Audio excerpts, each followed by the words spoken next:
Mas Waver, semana passada tinha algum que outro relacionado com a situação na post.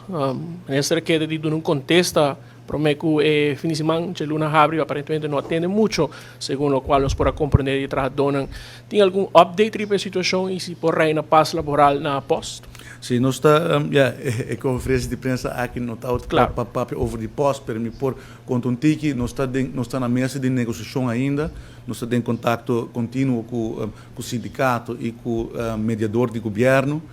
também internamente, no qual está a diretiva de post, raad van commissaris e representante de shareholder, que no caso aqui está a minha pessoa, está em contato continuamente, fazendo o último cálculo e a intenção está com segundo projeção que a AWE nos manda ponto de vista como Mr. War carregador de direção e raad van commissaris de post. Dus está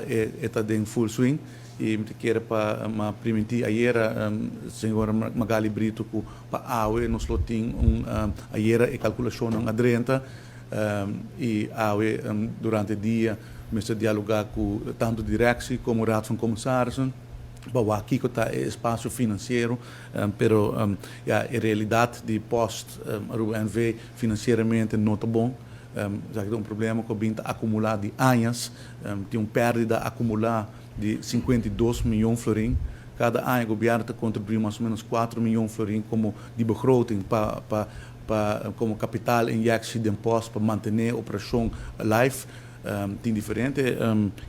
problema estrutural começou a resolver durante o período de governação aqui e nós estamos trabalhando riba sei, por exemplo, o de tarifa tem anos sem subir, então a entrada na depósito tampouco não está pondo de tempo aqui mas assim tem diferente outro aspecto dan começou a remodelar completamente e nossa raia acaba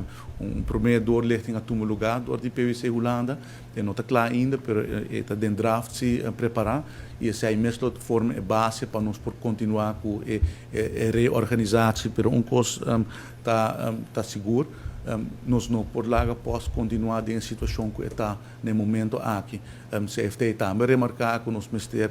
nós discussão sobre redução de gasto etc e que não também um caminho que nós temos que pensa como nós vai reestruturar a empresa estatal aqui e agora que nós temos o primeiro draft de doorlichtingsrapport, nós temos tools necessários para pôr assim essa e o qual está a situação que empregado no momento aqui nós busca para trazer tranquilidade e nós fazemos diferente sondeio interno para nós por justificar a decisão que também o tomador de posto